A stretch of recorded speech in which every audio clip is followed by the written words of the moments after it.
With a bank, you speak slowly, you speak calmly, you speak with certainty, you speak about the deal, you speak about the sector, you speak about your team.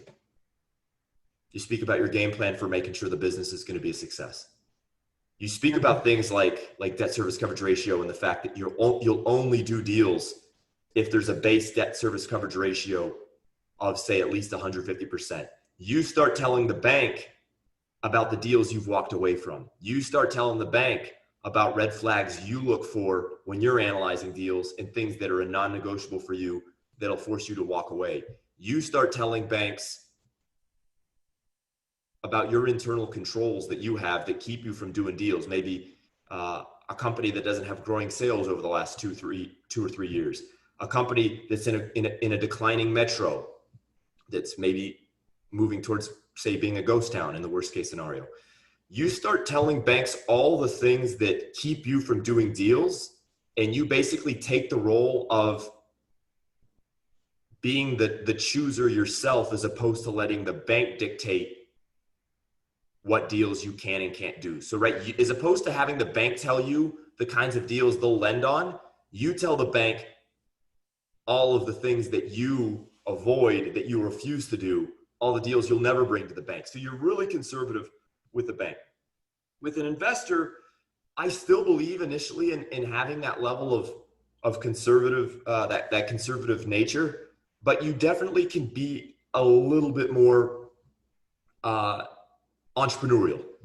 And not about that you're going to own a Bugatti or that you need to live in the 50th story of a penthouse, not that kind of stuff, but you can get a bit more excited about how you're going to grow the business and how you are going to make subsequent acquisitions and how you are going to work in, say, a hub and spoke management model, how you are going to create efficiencies by operational efficiencies as you acquire more companies, as you are going to grow sales, how you're going to grow sales, all the ideas you have about recruiting or marketing and management. You can be a little bit more upbeat, a little bit more aggressive, but still, I'm a big believer when you're raising equity that you really want to harp on. And I would literally say to everyone I talk to about money, I quote Warren Buffett all the time. And I always say to anyone basically with money, look, we're very ambitious. We have, if I'm talking to an investor, it might be, look, we have ambition. We're looking to do deals, but we follow the principles of Warren Buffett. Notably, rule 1, never lose money. What are the rules of money according to Warren Buffett? Rule 1, never lose money. Rule 2, refer to rule 1. You can be a little bit more optimistic with investors, but really the pitch to start is not all that different. Because if your deal has 200% or better debt service coverage ratio, if you have a great operational team, if it's a hot deal in a good sector, there's going to be no ifs, ands, or buts to the investor in particular that this deal should make money. And you should be targeting, in my opinion, a yearly rate of return of about 20% for an investor. That's enough upside for an investor I've seen to where they can say, yeah, this is a good thing. Getting 20% per year on my money is a good thing. The deal is basically going to, in and of itself, have pretty high upside. So your goal is not to convince them of the upside, because they can generally see that if you're going to give them a base dividend with some equity or something of that nature, and we can talk about investment structure more here, but if you're going to give them some goodies like that, like a base dividend and or equity or a combination of the two, the upside is pretty clearly there. It's again about ensuring them that they're not going to lose their money, which is always an investor's number one fear. So really raising money is conservative in its nature, has been my experience.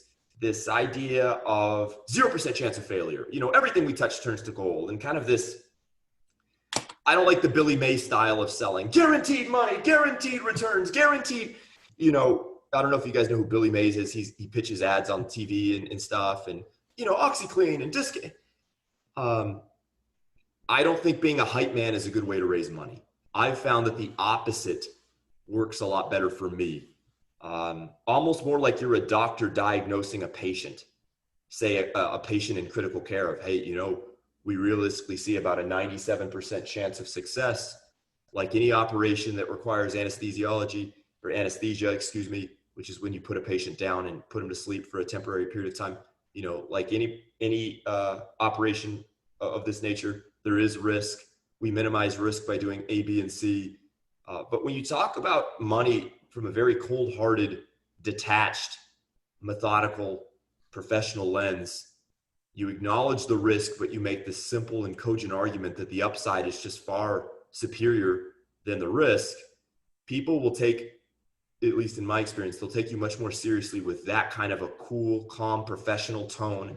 Again, almost like you're a doctor diagnosing a patient, as opposed to this super high energy info pitch, kind of salesman that you would imagine on a late night infomercial when you're flipping through the channels in a hotel room. So those would be initial thoughts. Generally, though, I would say the conservative sales pitch works really well for both debt and equity, because everyone's trying to make sure they don't lose their money. If you can ensure people don't lose their money, everything gets way easier as far as raising money from there.